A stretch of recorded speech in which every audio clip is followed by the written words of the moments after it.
Kui varem piirdusid NATO riigid Kiievi režiimi toetamisega, siis nüüd räägitakse läänes avalikult sellest, et nad valmistuvad sõjaks meiega, suurendavad sõjalisi ründeelarveid. Vladimir Putini ähvarduste saatel hakkas Euroopa siiski tegutsema. Sel ööl alustas Saksamaa vägede ümberpaigutamist Valgevene piirile Leedusse. See on esmakordne ajaloos, kui Bundeswehr paigutab suure hulga sõdureid püsivalt välismaale ja seda otse Valgevene piirile, kusjuures teisest küljest pole sealt ka Kaliningradi kuigi kaugele. Ja NATO riikide loogika on täiesti arusaadav. Nende naabruses on Venemaa, kes on juba rünnanud Ukrainat ja ähvardab Balti riike ning Poolat. Samal ajal, mõned tunnid varem, 23. juunil, astus Vladimir Putin Kremlis sõjaväe kõrgkoolide lõpetajate ette ja teatas, et lääs valmistub avalikult sõjaks Venemaaga. Et NATO riigid on väidetavalt liikunud Kiievi toetamiselt otse Moskva ründamise ettevalmistamisele ning et selle rünnaku peamine jõud on Ukraina. Ukraina oma võimsa armeega ja et Venemaa muidugi ainult kaitseb end. Kõlab peaaegu veenvalt. Selles versioonis on agressoriks Euroopa, aga ohver, kes lihtsalt on sunnitud end kaitsma, on Venemaa. Jätke see raamistik meelde, sest kogu tänane saade räägib sellest, kui pahupidi see Vladimir Putini raamistik tegelikult on. Kõigi NATO riikide luureteenistused on juba ühel häälel teatanud, et Venemaa võib olla valmis ründama mõnda NATO riiki juba 2029 aastaks. Balti riigid on aga sihtmärgiks palju varem ning NATO prognoosib rünnakut juba 2027 aastal. Euroopa valmistub tõepoolest sõjaks. Küsimus on vaid selles, kelle sõjaks ja kes kelle vastu. Kuid Euroopal on siin suur probleem. Seni, kui ta palavikuliselt loeb aastaid võimaliku löögini Venemaa Föderatsiooni poolt ja püüab ümber relvastuda. Tema peamised sõjalised partnerid, Ameerika Ühendriigid, teevad täpselt vastupidist, viivad väed Euroopast välja. Ja teate, tundub, et Donald Trump kiirustab lihtsalt asjad kokku pakkima ja Euroopast põgenema, enne kui sõda päriselt algab. Ja probleem seisneb selles, et Vene ohutaimer ja Ameerika lahkumise taimer näitavad esimest korda 10 aastate jooksul ühte ja sama ajavahemikku. Ja just selles ajavahemikus kõlasid täna Vladimir Putini sõnad, et Venemaal tuleb end kaitsta, kuna lääs valmistab ette rünnakut Venemaa Föderatsiooni vastu. Vaatame faktide ja kuupäevade põhjal, kes milleks tegelikult valmistub ning liigume tänasest päevast ja tänastest sündmustest tagasi samm-sammult kronoloogilises järjekorras. Minu nimi on Aleksei Betši ja koos hakkame selles keerulises teemas selgusele jõudma. Hakkame toimuvat analüüsima, kuid enne alustamist palun teil tellida kanal, panna like ja jätta oma kommentaar. Ja kui soovite toetada selle YouTube'i kanali tööd ning liituda suletud kogukonnaga Betši Insight, saate seda teha linkide ja rekvisiitide kaudu. Selle video kirjanduses leiate kogu info. Minge sinna, vaadake, kõik on seal lahti seletatud, mis, kuidas ja mida teha. Alustame siis kahest kõige kuumemast rünnakust. Uudised. Enne kui läheme analüüsi juurde, esimene uudis. Saksamaa viib 5000 sõdurit Valgevene piirile. Bundeswehri sõdurid paigutatakse alaliselt Leetu, et kaitsta NATO idatiiba. Ja et mõista hetke tõsidust, märgin, et see on esimene kord Bundeswehri ajaloos, kui suur hulk sõdureid paigutatakse alaliselt välismaale, pealegi veel Valgevene lähedale. Te küsite, miks nii provotseerida? Probleem on selles, et Venemaa on juba paigutanud Valgevenesse näiteks tuumarelva ja keegi NATOs peab sellel silma peal hoidma. Leedus on asi tõsine. Tiheda metsa asemel kerkivad uued elamud, koolid, lasteaiad, meditsiiniasutused ja nii edasi. Ja nagu te aru saate, just sinna paigutatakse need üksused vahetu ümberlaadija. Nagu Leedu kaitseminister ütles, tsiteerin. Saksamaa ja Leedu on igal juhul valmis 2027 aasta lõpuks, kui mitte varem. Brigaad on täielikult varustatud ja valmis. Ja pöörake tähelepanu sellele, et Leedu kaitseminister, ehk siis ühe Balti riigi minister, mainib just 2027 aasta lõppu, võib-olla isegi varem. Me tuleme selle kuupäeva juurde hiljem tagasi. Tuleme tagasi olevikku. Tahan märkida, et Leedus on juba peaaegu 2000 saksa sõjaväelast. ning sel kuul viivad nad läbi õppusi vaid 20 kilomeetri kaugusel Valgevene piiris. Ja teine uudis, Vladimir Putin teatas eile avalikult, et NATO riigid koostavad sõjaplaane Venemaa vastu nagu natsionaalsotsialistlik Saksamaa 1941 aastal ning Venemaa on valmis neile ohtudele vastama. Edasi toon tema tsitaadi.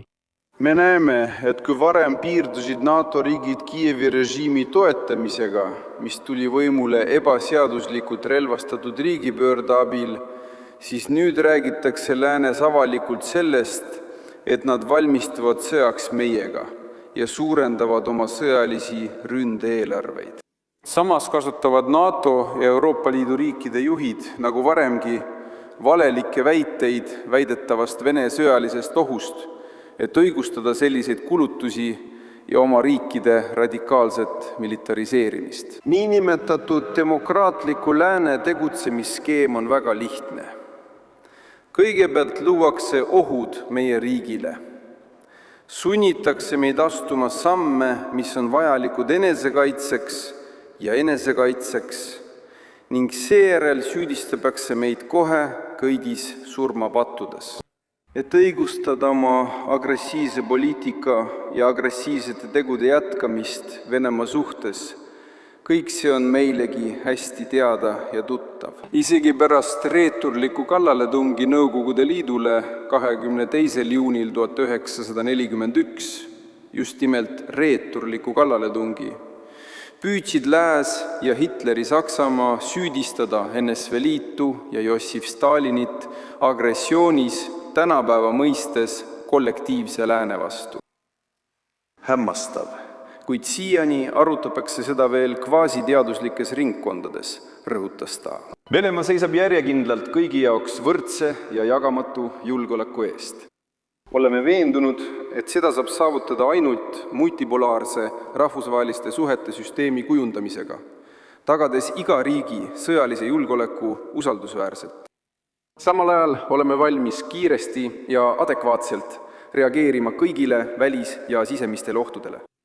Ja siin kinnitavad eksperdid juba, et üldiselt otsustas Vladimir Putin minna vabanki ja tõepoolest asuda rünnakule juba Euroopa vastu.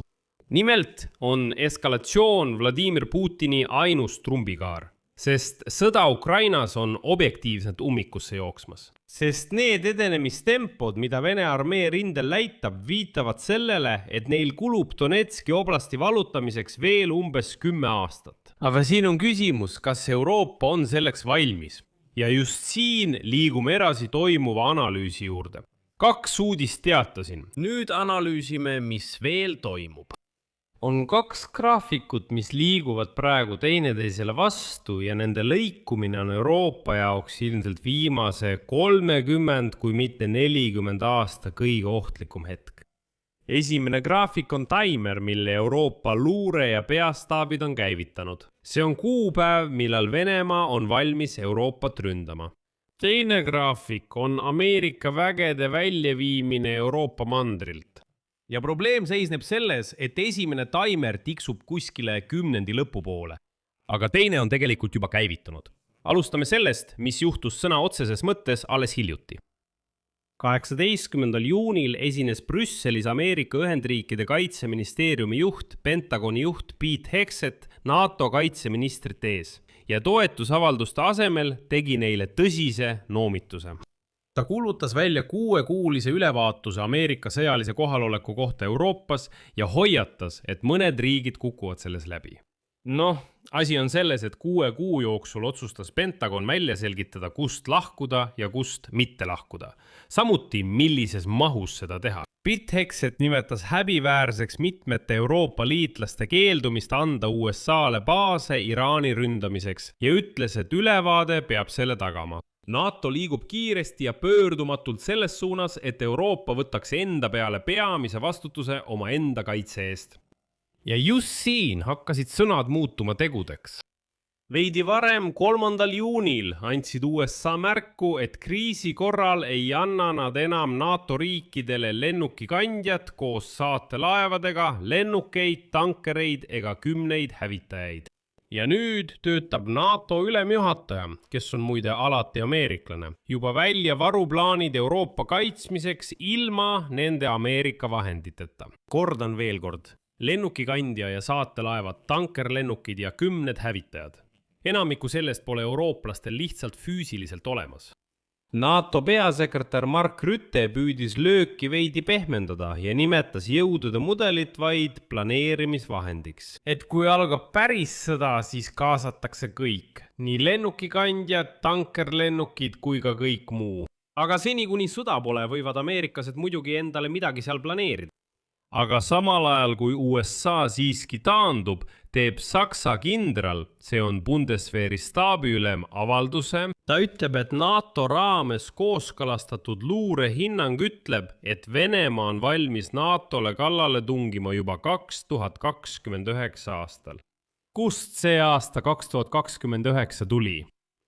Nagu kindral ütles, on see alliansi luureteenistuste konsensus. Ma olen kindel, et olete juba korduvalt uudistest kuulnud, et rootslased nimetasid ühte kuupäeva. Nende andmetel on see umbes aastal 2030. Sakslased nimetasid teise kuupäeva, Balti riigid nimetasid 3. kuupäeva. Ja lõpuks jõuti kokkuleppele. Kõik Euroopa luureteenistused kogusid kogu selle info kokku ja otsustasid, et kõige tõenäolisemalt on see ikkagi 2029 aasta. See on sellele lähemal. Aga mitte kõigi jaoks. Asi on selles, et 12. juunil tsiteeris Saksa väljaanne Bild Saksamaa maavägede inspektorit. Ja ta väidab, et kõik 32 NATO partnerit on nõus, et Venemaa võib saada võime tungida NATO riiki 2029 aastal.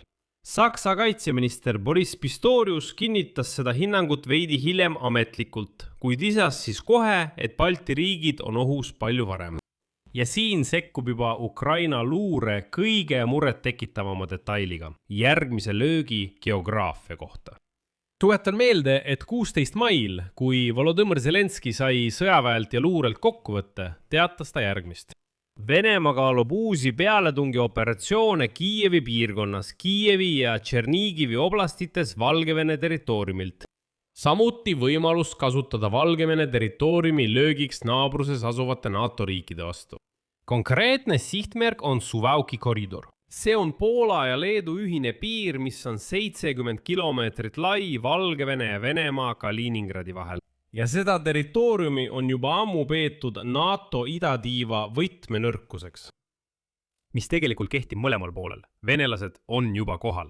Ja venelased Valgevenes on samuti juba kohal. Ja kui see 70-kilomeetrine koridor lihtsalt läbi lõigata, siis Balti riigid, Soome ja Rootsi jäävad täielikult ülejäänud Põhja-Atlandi alliansist ära lõigatuks.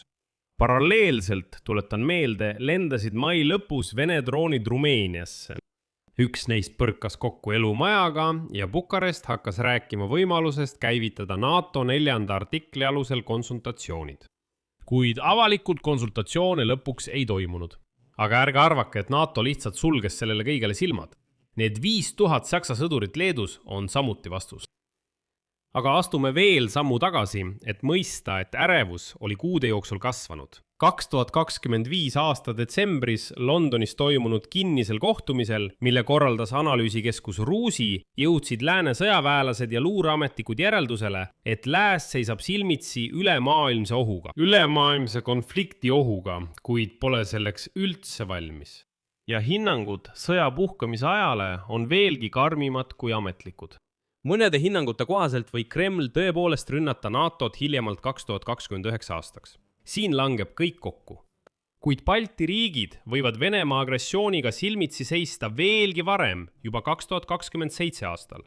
Miks ma ütlesin, et Leedu kaitseminister rõhutas nii selgelt 2027 aasta lõppu, et kõik saab valmis, Saksa väed on paigutatud, kõik on super.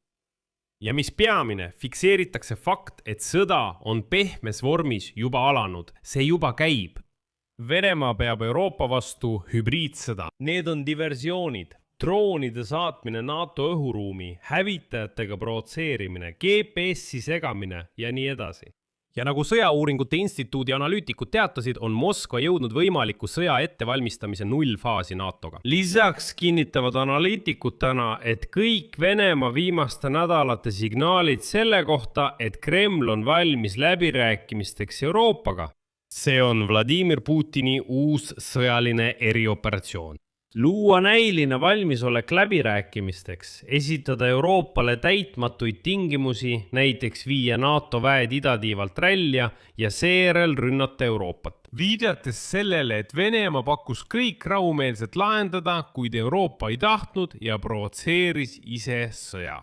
Tegelikult on see sama stsenaarium, mida Venemaa katsetas Ukrainas. Tuletan meelde, et 2021 aasta detsembris esitas Vladimir Putin avalikult läänele ultimaatumi, nõudes, et NATO riigid lõpetaksid oma sõjalise kohaloleku idatiival.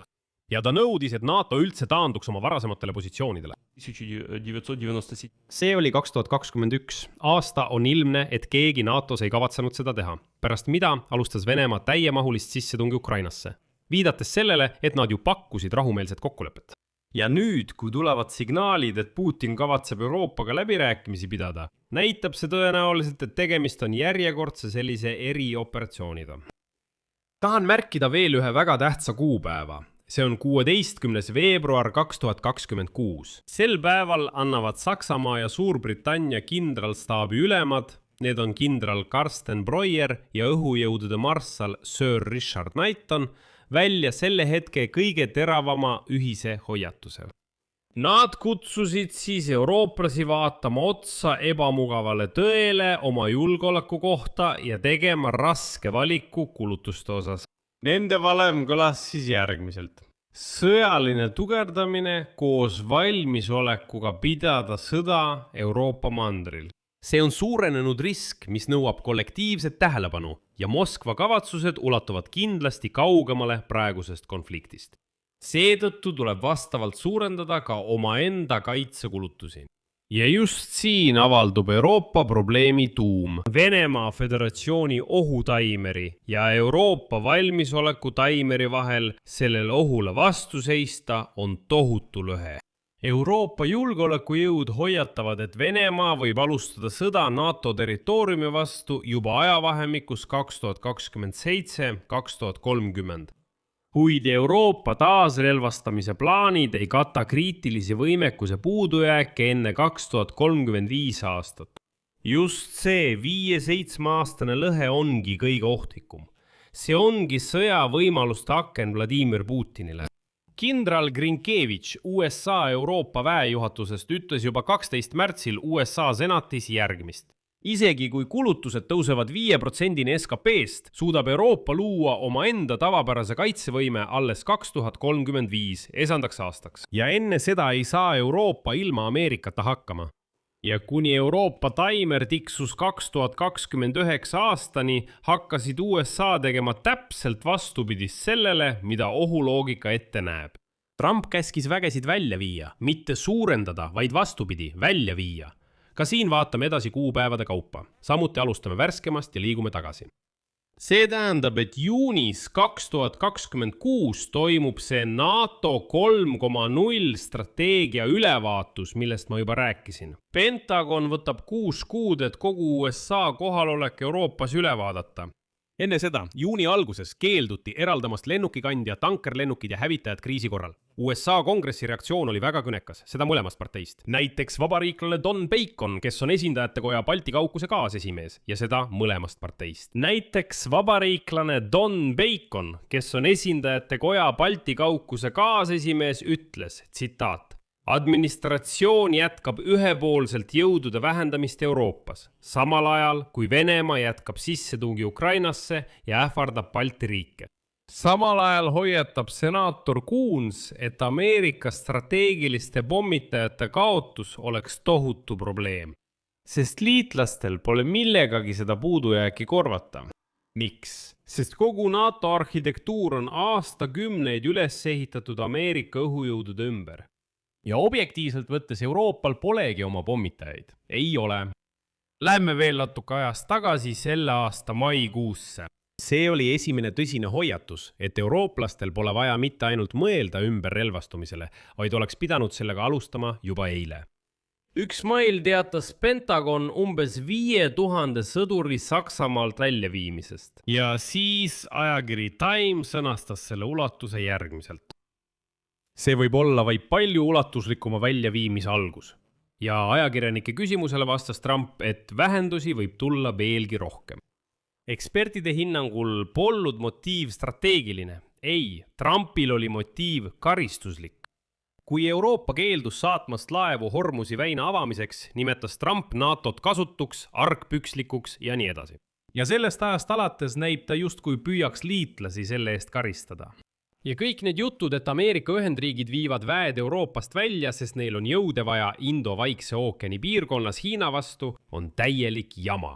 Täielik jama. Miks?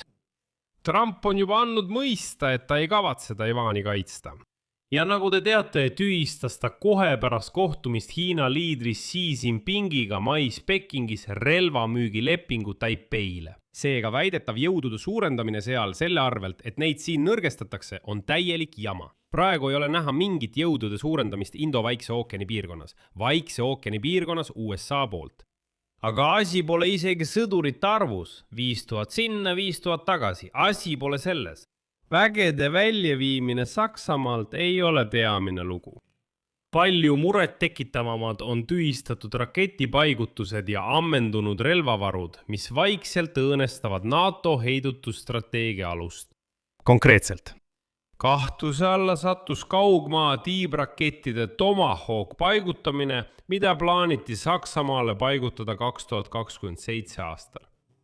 Ja nüüd palub Saksamaa Ukrainal kiirendada oma ballistika arendamist, et proovida seda lünka täita.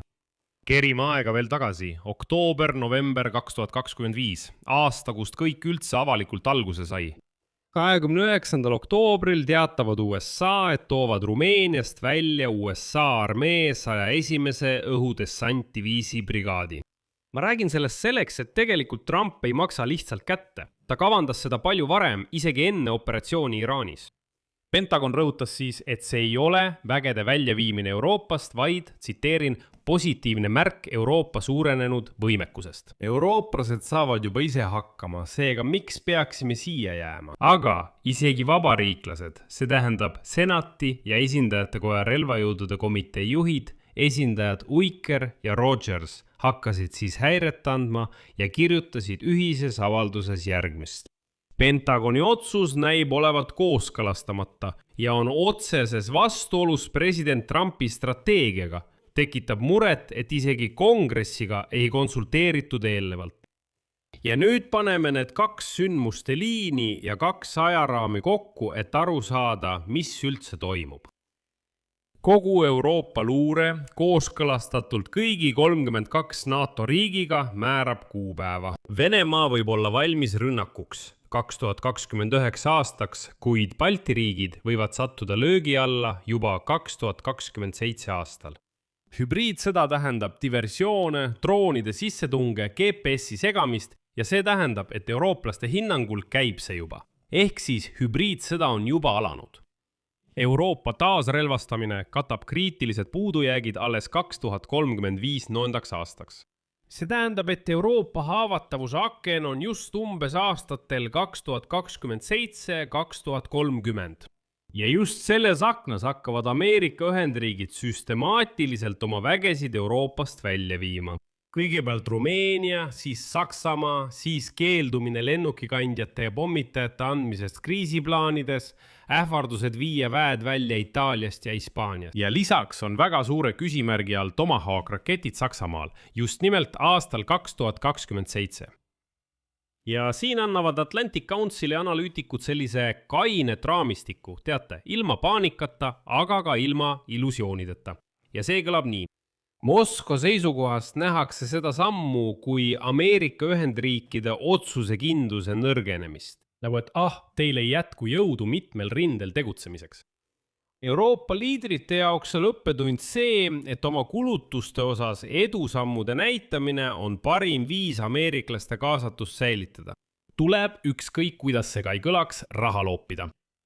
Asendamatud Ameerika toed, mida Euroopa veel ei suuda asendada ega taastoota, on selgelt välja toodud. See on luure, see on jälgimine ja rekognosseerimine, see on kaugmaa löögid, see on juhtimine ja kontroll ning see on logistika, transport ja veege tähtsam, tuumavihmavari. Ja nüüd üritab Euroopa kõike seda ise tegema õppida.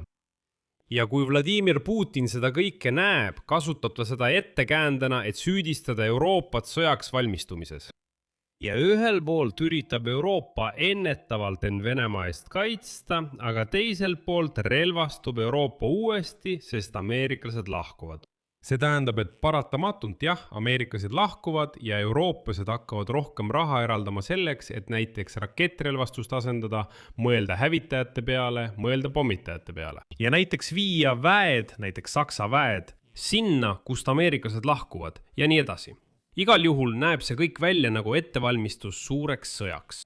Ja Vladimir Putin kasutab seda kõike selleks, et retooriliselt ja propagandistlikult väita, et vaadake, NATO valmistub võiduks. Ja teate, peamine oht ei seisne selles, et Venemaa ründab vältimatult 2029 aastal või Balti riikide puhul 2027 aastal. Ei. Prognoosid ongi selleks, et need ei pruugi täide minna. Ja paljud neist sõltuvad otseselt sellest, kas sõda Ukrainas selleks ajaks lõpeb. Ning kas see lõpeb nii, et Moskva jõuab oma jõud taastada, mis saab majandusest ja nii edasi ja nii edasi. Ehk siis siin on väga palju muutujaid. Peamine oht ei seisne selles, vaid peamine oht on just nende kahe graafiku sünkroonsuses. Esimest korda aastakümnete jooksul, mil Põhja-Atlandi allianss NATO on eksisteerinud, näitavad ohutimer ja lääne nõrgenemise taimer kahjuks ühele ja samale ajavahemikule. Ja just selles aklas võib Vladimir Putin ka rünnata. Ja on väga kummaline mõista, et näiteks Pentagoni inimesed ei pruugi sellest aru saada. Siia panen 3 punkti, kirjutage oma arvamus ja järeldused selle saate kommentaaridesse. Kindlasti jälgige minu Telegrami kanalit Pitchi News. Link sellele on selle video kirjelduses. Ja samuti on video kirjelduses lingid sellele, kuidas saate toetada selle YouTube'i kanali tööd ning kuidas liituda kinnise kogukonnaga. Pitchi Insight, kus me suhtleme teiega otse ja kus ma isiklikult vastan kõigile teie küsimustele. Kus me arutame neid teemasid, mis siin YouTube'is ei ilmu ja kus me muide arutame ka teemasid, mis hiljem YouTube'i jõuavad. Seetõttu saate palju varem teada, millest me järgmises saates räägime. Nii et liituge, tellige ja toetage selle YouTube'i kanali tööd. Ja sõbrad, kirjutage kindlasti kommentaaridesse oma arvamust selle teema kohta. Sellega on kõik, hoolitsege enda eest, kõike head.